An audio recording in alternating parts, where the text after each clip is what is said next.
Welcome in digit तैयारी दोस्तों। तो आज की इस वीडियो में देखो हम सीडीपी का टॉपिक नंबर 11 कवर करेंगे। इससे पहले हम 10 टॉपिक्स कवर कर चुके हैं। तो आप चाहो तो प्लेलिस्ट का लिंक डाल देंगे डिस्क्रिप्शन में, वहां से चेक कर सकते हो।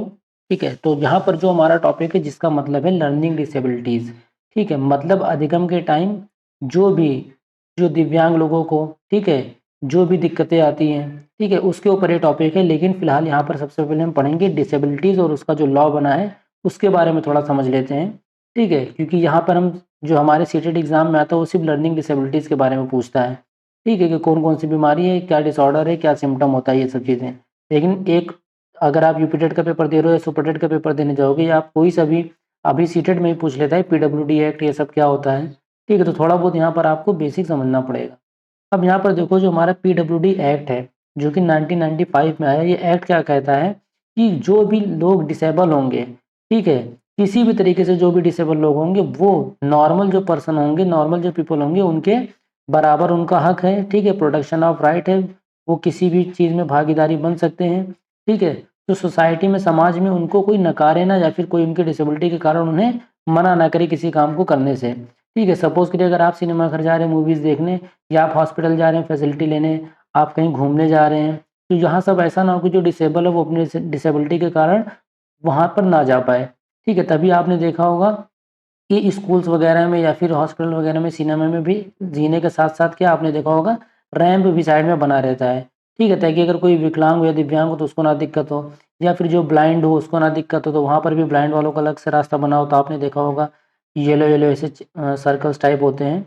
ठीक है, तो इस तरीके से बना रहता है। तो मतलब बेसिकली बस यही एक्ट ये कह रहा था कि जो भी इंसान, ठीक है, डिसेबल हो वो बाकी इंसानों के बराबर होंगे। ठीक है, चाहे वो एजुकेशन का मामला हो, चाहे वो हेल्थ का मामला हो, चाहे वो घूमने का मामला हो, कुछ भी मामला हो, वहाँ पर वो उनकी तरह सेम राइट उनको भी मिलेगा। ठीक है, अब देखो यहाँ पर ये जो एक्ट था इसके हिसाब से जो आपने देखा होगा 86th अमेंडमेंट एक्ट जो 2002 में आया था, उसमें क्या था कि आर्टिकल 21A के तहत क्या था कि जो भी बच्चे 6 से लेकर 14 साल तक के आयु के होंगे उनको फ्री एजुकेशन और कंपलसरी एजुकेशन प्रोवाइड करवाएगी एवरी स्टेट। ठीक है, जितने भी स्टेट होंगे सभी। ठीक है, लेकिन जो डिसेबल चिल्ड्रन होंगे, जो डिसेबल चिल्ड्रन होंगे, कोई सी भी डिसेबिलिटी हो, ठीक है, उनको 6 से लेकर 18 तक की आयु तक फ्री एजुकेशन और कंपलसरी एजुकेशन प्रोवाइड करवाई जाए। ठीक है, बस आपको यहाँ पे याद रखना है कि 6 से 14 तो सबको पता है क्योंकि हमारा आर्टिकल 21 ये कहता है। ठीक है, लेकिन ये नॉर्मल पीपल के लिए, नॉर्मल नॉर्मल बच्चों के लिए है। लेकिन ये जो है हमारा ये 6 to 18 जो है ये डिसेबल चिल्ड्रन के लिए है। ठीक है, अब यहाँ पर देखो पीडब्ल्यूडी एक्ट 1995 के तहत 7 डिसेबिलिटीज बताई गई। ठीक है, कि ये जो 7 डिसेबिलिटी जिसके भी अंदर पाई जाएंगी उसको हम कह देंगे कि हाँ वो पीडब्ल्यूडी एक्ट के अंतर्गत आती हैं ये डिसेबिलिटीज। ठीक है, ये इनके नाम है। नाम आपका इतना इंपॉर्टेंट नहीं है, पूछता तो नहीं है, लेकिन फिर भी देखो अगर यहाँ पर आप, तो यहाँ पर मेंटल वाले ज़्यादा डिसेबिलिटीज़ हैं, लो विजन ब्लाइंडनेस वाला हो गया और हियरिंग इम्पेयरमेंट है।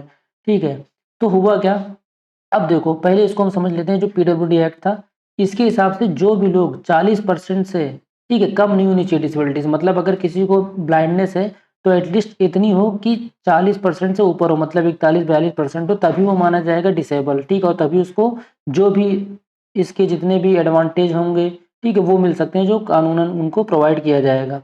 ठीक है, तो हम उनको कह सकते हैं मेडिकल सर्टिफिकेट भी उनको मिल जाता है, आपने देखते होंगे। ठीक है, बहुत लोग तो फेक बनवा लेते हैं, लेकिन जो मेडिकल अथॉरिटी उनको सर्टिफाइड तभी करेगी जब उनके अंदर कोई सी भी, इन सातों में से कोई सी भी डिसेबिलिटीज हो और वो 40% से अधिक होनी चाहिए। ठीक है, तो मिलेगी। ये आपके सीटेट में डायरेक्ट क्वेश्चन आया था कि कितने परसेंट से कम नहीं होना चाहिए, तो 40% आप याद रखना। ठीक है, अब देखो, अब 7 डिसेबिलिटीज के बारे में तो यहाँ बताया गया 1995 में, लेकिन 2016 में इसी का एक, आप कह सकते हो, रिपीट हुआ था ये एक, जिसको हम बोलते थे आरपीडब्ल्यूडी। इसका मतलब था right to person with disability. इस एक्ट के अंतर्गत क्या बस थोड़ा सा चेंज ये किया गया था कि पहले 7 डिसेबिलिटीज थी, तो अब क्या कर दिया गया 21 डिसेबिलिटीज की। अब ये 21 डिसेबिलिटीज जिसके अंदर पाई जाएगी, ठीक है, उसको ये सब हक मिलेंगे जो पीडब्ल्यूडी एक्ट के अंतर्गत आएंगे। ठीक है, ये बात हो गई है। डिसेबिलिटीज कोई भी हो सकती है, वो फिजिकली, ठीक है, मेंटली, कोई सी भी डिसेबिलिटीज हो सकती है। केस में बहुत आ जाएंगी। ठीक है, लिस्ट अगर आप पढ़ना भी चाहोगे तो आप क्रोम पे जाके देख सकते हो, लिस्ट आ जाएंगी। ठीक है, उससे मतलब आपको नहीं होगा। तो डिसेबिलिटीज मेन किस में एक्सपेंड करी गई थी, आरपीडब्ल्यूडी एक्ट 2016 में। ठीक है, मतलब यहाँ पर 2 एक्ट आए थे। ठीक है, पीपल विद डिसेबिलिटी वाला, जितने भी एक्ट थे बस 2 आए थे। एक आया था 1995 में और एक आया था आपका 2016 में। ठीक है, 1995 में कितनी डिसेबिलिटीज़ की बात करी गई? 7 और 16 में 21, मतलब 7 को बढ़ा के 21 कर दिया। ठीक है, बस ये याद रखना है यहाँ पर। अब देखो हम बात कर लेते हैं अपने जो मेन टॉपिक है लर्निंग डिसेबिलिटीज़ की, जहाँ से एक-एक नंबर का क्वेश्चन आपका आ जाता है। ये आपका लैंग्वेज में भी आ सकता है और सीडीपी में भी आ सकता है। ठीक है, तो ऐसा मत समझना सिर्फ सीडीपी में आएगा। अब सबसे पहले अगर बीमारी हम देखें तो कौन-सी होती है? डिस्लेक्सिया। अब ये डिस्लेक्सिया जो बीमारी होती है, ठीक है, हिंदी में भी इसको डिस्लेक्सिया ही बोलते हैं। ठीक है, बस हिंदी में लिख देते हैं। ये जो डिस्लेक्सिया होती है इसमें होता क्या है? इसको हम बोल देते हैं रीडिंग डिसऑर्डर। ये चीज़ याद रखना, रीडिंग में पढ़ते समय जो भी दिक्कतें आती हैं बच्चों को, उसको हम कौन-सी बीमारी बोलते हैं, कौन-सा डिसऑर्डर है वो? डिस्लेक्सिया है। जैसे कि बच्चा डी को बी पढ़ता है, ठीक है, या नाव को वॉन पढ़ेगा, बैट को टैब पढ़ लेगा, ठीक है, मतलब वो क्या करता है? अरेंज नहीं कर पाता है सही से। ठीक, तो इसको हम क्या बोल देते हैं? Reading disorder dyslexia. एग्ज़ाम में 2 तरीके से क्वेश्चन आता है, पूछ लेगा रीडिंग डिसऑर्डर कौन-सा इनमें से है? डिस्लेक्सिया, या कह सकता है डिस्लेक्सिया क्या है? रीडिंग डिसऑर्डर की, राइटिंग डिसऑर्डर की, ओरल डिसऑर्डर। ठीक है, तो वहाँ पर भी आपको समझना पड़ेगा और ऐसे एग्ज़ाम्पल भी दे सकता है। ठीक है, 3 तरीके से एग्ज़ाम्पल दे सकता है। बी और डी को अगर वो राइट कर रहा है, मतलब अगर लिख रहा है डी की जगह बी, तो भी उसके अंदर कौन-सी रहेगी? डिस्लेक्सिया ही रहेगी, क्योंकि वो उसको पढ़ रहा है, समझ रहा है, वो तो उल्टा समझ रहा है ना, तो लिखेगा भी उल्टा। ठीक है। अब यहाँ पर देखो जो डिस्ग्राफिया है, डिस्ग्राफिया को हम क्या बोल देते हैं? Writing disorder. ठीक है, इसमें बच्चों को सब पता है कि हाँ, ये चीज़ सही है, बी ऐसे लिखा जाता है, नाउ ऐसे लिखा जाएगा, वॉन ऐसे लिखा जाएगा, लेकिन उसको डिफ़िकल्टी होगी उन लेटर्स को लिखने में, ऑर्गेनाइज़ करने में। ठीक है, किसी नंबर्स को ये लिखने में। ठीक है, जैसे मान लो वो सीधी रेखा में नहीं लिख पा रहा है, ठीक है, तिरछा लिख दे रहा है इस तरीके से। ठीक है, तो मतलब कोई भी अंक हो चाहे अक्षर हो, कुछ भी अगर उसको व्यवस्थित करने में उसको कठिनाई हो रही है, तो हम क्या बोलेंगे उसके अंदर कौन-सा डिसऑर्डर है? डिस्ग्राफिया, जिसको बोल देते हैं राइटिंग डिसऑर्डर। ग्राफिया माने हो जाएगा राइटिंग, आप ऐसे समझ लेना, और डिसलेक्सिया माने हो जाएगा रीडिंग, और एक तीसरा आता है, ठीक है, ये तीनों तो लगभग सबको याद रहते हैं, डिसकैलकुलिया। अब कैलकुलिया मतलब यहाँ पर कैलकुलस से मतलब कैलकुलेशन से है, तो कैलकुलेशन मतलब किसमें होती है? हमारे मैथ्स में होती है। तो अब इसमें क्या होता है कि जब बच्चों को मैथमेटिकल कॉन्सेप्ट को समझने में, ठीक है, या फिर उनका नंबर्स का या ऑपरेशंस का मतलब कहाँ पे प्लस करना है, कहाँ माइनस करना है, डिवीज़न में क्या होता है, ठीक है, या अगर डिवीज़न हटा के ऐसे लिख दिया तो अब क्या करना पड़ेगा? इन सब चीज़ों में जब उसको दिक्कत हो या कैलकुलेशन करने में दिक्कत हो, ठीक है, तो हम क्या कर कह देंगे उसके अंदर कौन-सा डिसऑर्डर है? डिसकैलकुलिया। ठीक है, तो उम्मीद है सब आप समझते जा रहे होंगे। ठीक है, एक बार पढ़ भी लेना, चाहो तो वॉल्यूम कम कर लेना या वीडियो पॉज़ करके खुद से पढ़ लेना। ठीक है, अब थोड़ा इन सब नामों पे ध्यान देना, डिस्नोमिया जैसे हो गया, इसमें आदमी क्या कन्फ्यूज़ हो जाता है, ठीक है, ये सब थोड़ा नए नाम पड़ जाते हैं। डिस्नोमिया में क्या होता है कि आप कोई चीज़ पढ़े हो, ठीक है, याद भी कर लिया आपने, लेकिन जब बाद में आपको उसको दोबारा पढ़ना या दोबारा लिखना होगा तो जल्दी से याद नहीं आती वो चीज़ें, ठीक है, इंसान भूल जाता है। ये जैसे आमतौर बच्चों के साथ होता है, ठीक है, एक तो नॉर्मल होता है, लेकिन जब ये हमेशा हर चीज़ में होने लगे तो इसको हम कौन-सा डिसऑर्डर बोलेंगे? डिस्नोमिया। ठीक है, मतलब पढ़ते या लिखते समय शब्दों को पुनः प्राप्त करने या याद करने में कठिनाई होती है तो हम बोल देते हैं डिस्नोमिया। अब देखना यहाँ पर हमारा 5th आता है डिस्प्रैक्सिया। अब ये डिस्प्रैक्सिया क्या होता है? डिस्प्रैक्सिया में जो पुअर मोटर स्किल्स हो जाती हैं, मतलब मोटर स्किल्स मतलब जैसे कि आपकी ग्रॉस मोटर स्किल हो गई, फाइन मोटर स्किल हो गई, ठीक है, सुना होगा आपने। तो मोटर स्किल मतलब जहाँ पर आपके मसल्स का भी यूज़ हो और दिमाग का भी कोऑर्डिनेशन, दोनों चीज़ का जब यूज़ होगा, ठीक है, इसीलिए उसको हम क्या बोल देते हैं? पुअर आई हैंड कोऑर्डिनेशन, ठीक है। मतलब बच्चा क्या चीज़ों को सही से पकड़ नहीं पा रहा है, होल्ड नहीं कर पा रहा है, ठीक है, बैलेंस नहीं बना पा रहा है अपनी बॉडी का, ठीक है, चलते-चलते गिर जा रहा है, ठीक है, या जंप करने में उसको दिक्कत हो रही है, या बॉल अगर आप उसको कह रहे हो किक करो तो किक करने में दिक्कत हो रही है, जीने से उतरने या चढ़ने में दिक्कत हो रही हो, तो ये क्या होता है? ये मोटर स्किल्स होती हैं जो कि पुअर हो जाती हैं, जिसको हम क्या बोल देते हैं? डिस्प्रैक्सिया बोल देते हैं। ठीक है, आपको देखो बस यहाँ पर इतना याद करना है कि ये पुअर मोटर स्किल्स होती हैं और प्रॉब्लम होती है जंपिंग, वॉकिंग या बैलेंसिंग करने की बॉडी में। ठीक है, इससे ज़्यादा क्वेश्चन में नहीं आता। और ग्रॉस और फाइन मोटर स्किल आपको बता देते हैं, जो ग्रॉस मोटर स्किल्स होती हैं उसमें आपकी लार्ज मसल्स का यूज़ होता है, जैसे कि आपके हैंड हो गए, ठीक है, आर्म हो गया, लेग हो गया, इन सब का यूज़ होता है, इन सब की मसल्स का। ठीक है, जैसे बच्चा किसी बॉटल को होल्ड करता है तो दोनों हाथ से ऐसे मान लो अगर ये बॉटल रहेगी तो अपने वो दोनों हाथ से पकड़ लेगा बॉटल को, ठीक है, लेकिन फिंगर से नहीं पकड़ पाएगा। फाइन मोटर स्किल क्या होती है? जिसमें स्मॉल मसल्स का यूज़ हो, जैसे कि आपकी फिंगर्स का मेनली यूज़ होता है, फिंगर्स की मसल्स का।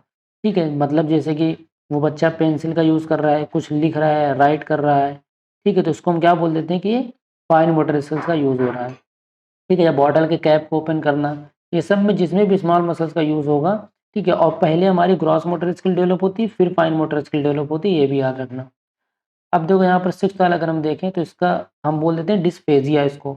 अब डिस्फेजिया क्या होता है? ये स्पीच और लैंग्वेज डिसऑर्डर होता है, ठीक है? मतलब वाणी और भाषा विकार, कम्युनिकेशन डिसऑर्डर भी कहते हैं इसको हम, संचार विकार, ठीक है? मतलब इसमें क्या करता है कि जो जिसको भी ये डिसऑर्डर होगा, ठीक है? वो अपनी चीज़ों को क्या करता है? सही से बता नहीं पाएगा या लिख नहीं पाएगा, ठीक है? या तो कंप्लीटली नहीं बोल पाएगा, ठीक है? चीज़ों को समझा नहीं पाएगा, हकलाएगा, ठीक है? और या फिर बिल्कुल नहीं बोल पाएगा, ठीक है? तो उसको हम क्या बोल देते हैं? डिस्फेजिया। तो याद रखना ये सब जो बीमारी आती है इसमें बच्चे कन्फ्यूज़ हो जाते हैं। डिस्फेजिया हो गया, डिस्प्रैक्सिया हो गया, अब आता है हमारा ऑटिज़्म। ऑटिज़्म में क्या होता है? रिपिटेटिव बिहेवियर होता है, ठीक है? मतलब अगर आप उसको मना करोगे ये मत करो तो वो चीज़ लगातार करता रहेगा, ठीक है? और लगातार करता रहेगा, किसी से मतलब नहीं है तो ज़ाहिर-सी बात है फिर सोशल सोशल कम्युनिकेशन मतलब उस समाज से उतना बातचीत या समाज के साथ उतना बैठना-फिरना उसको नहीं पसंद आएगा, ठीक है? तो उसमें इस चीज़ से क्या कर जाती है? लैग कर जाती है। तो उसको हम क्या बोल देते हैं? ऑटिज़्म। मतलब वो अकेला ही रहना पसंद करेगा, ठीक है? और रिपिटेटिव बिहेवियर करता रहेगा, ठीक है? कोई भी एक चीज़ है तो वो चीज़ को वो करता रहेगा, आप चाहे लाख मना कर लो, ठीक है? उसकी आदत आपको छुड़वाने में काफ़ी दिक्कत हो जाएगी। अब यहाँ पर देखो जो हमारा 8th है जिसको हम बोल देते हैं एडीएचडी, ठीक है? Attention deficit hyper activity disorder. ADHD में क्या होता है? देखो ये दोनों साथ में लिखा क्योंकि दोनों में कन्फ्यूजन होती है थोड़ा। इसमें लैक ऑफ कंसंट्रेशन होता है, ठीक है? मतलब बच्चा कंसंट्रेट नहीं कर पाता है, ठीक है? कुछ ज़्यादा ही उसके अंदर क्या एक्टिव कुछ ज़्यादा ही होता है, बहुत हाइपर एक्टिव रहता है, ठीक है? मतलब बहुत तेज़ रहेगा, तर्रार रहेगा, फुर्तीला रहेगा, लेकिन एक जगह पे कंसंट्रेट नहीं कर पाएगा। तो जब तक ये चीज़ पॉज़िटिव रहती है तब तक तो ठीक रहता है, लेकिन जैसे ही ये चीज़ नेगेटिव हो जाएगी तो वो डिसऑर्डर में आ जाता है। कि एकदम हाइपर एक्टिव है, घर में टिक ही नहीं रहा है, ठीक है? कोई काम उसको बोल लो कि यहाँ बैठ के सँभाल के कर लो या पढ़ लो या कुछ कर लो, नहीं कर पा रहा है। तो और लैक ऑफ कंसंट्रेशन होता है क्योंकि जब आप बार-बार दूसरे कामों में बार-बार उलझोगे तो कंसंट्रेशन एक जगह पे फ़ोकस नहीं बन पाएगा, ठीक है? ऑटिज़्म में रिपिटेटिव बिहेवियर होता है, एक ही बिहेवियर को लगातार करेगा, ठीक है? सोशल कम्युनिकेशन उसमें नहीं होगी और एडीएचडी में क्या होगा कि वो बार-बार क्या करेगा? हाइपर एक्टिव रहेगा, ठीक है? 10-20 काम एक साथ करने की सोचेगा, भागेगा, दौड़ेगा, ठीक है? और कंसंट्रेट करके नहीं रह पाएगा एक जगह, ठीक है? तो इन सब में बाद में क्या होता है पढ़ाई में भी बच्चों को दिक्कत होती है। तो ये जो डिसऑर्डर्स हैं बेसिकली इतने ही आपके एग्ज़ाम में क्वेश्चन अभी तक आए हुए हैं और आगे भी इन्हीं से आएँगे, ठीक है? आसानी के लिए आपको बस इतना बता दें डिस्लेक्सिया, डिस्ग्राफिया, डिसकैल्कुलिया बहुत आसान है, ये आप समझ जाओगे। एक रीडिंग होता है, एक राइटिंग होता है और एक मैथमेटिकल डिसऑर्डर होता है। डिस्नोमिया में बस ये याद रखना आपको कि आपको चीज़ें याद नहीं आती हैं, ठीक है? डिस्प्रैक्सिया में आप बस इतना याद रखना कि मोटर स्किल से रिलेटेड है ये, ठीक है? बैलेंसिंग करने में दिक्कत होती है। डिस्फेजिया ये स्पीच और लैंग्वेज डिसऑर्डर है, ठीक है? और जो ऑटिज़्म है ये रिपिटेटिव बिहेवियर होता है इसमें और सोशल कम्युनिकेशन एकदम नहीं हो पाती है ऑटिज़्म जिस भी बच्चे में रहता है, ठीक है? और एडीएचडी आपका लैक ऑफ कंसंट्रेशन इसीलिए इतना लिखा है जितना आपके एग्ज़ाम से मतलब है, बाकी डिटेल में पढ़ने से कोई फ़ायदा नहीं है, ठीक है? और अगर आपको मैथ्स वगैरह ये सब का भी पढ़ना होगा, तो मैथ्स की भी प्लेलिस्ट का लिंक मैं डिस्क्रिप्शन में डाल दूँगा, देख लेना। वो भी प्रीवियस ईयर क्वेश्चन के हिसाब से ही कॉन्सेप्ट को वहाँ पर पढ़ा रहे हैं, ठीक है? मतलब जिस हिसाब का आपका पीवाईक्यू होगा, अलग-अलग टाइप के क्वेश्चन जितने भी क्वेश्चन आए हैं अब तक जिस टॉपिक से, उन सारे क्वेश्चंस को कवर किया है, ठीक है? और आगे अगर वीडियो में थोड़ा लेट हो रहा होगा तो उसके लिए तो माफ़ी चाहते हैं, लेकिन आपके एग्ज़ाम तक की वीडियोज़ आपको कंप्लीट मिल जाएगी, ठीक है? चलो फिर बाकी अगर वीडियो पसंद आई होगी आपको तो चैनल को सब्सक्राइब कर देना और अगर आप टेलीग्राम ग्रुप जॉइन करना चाहते हो और पीडीएफ चाहते हो तो लिंक डिस्क्रिप्शन में मिल जाएगा, वहाँ से आप जॉइन कर सकते हो और बाकी प्लेलिस्ट का तो लिंक आपको डिस्क्रिप्शन में दे ही देंगे।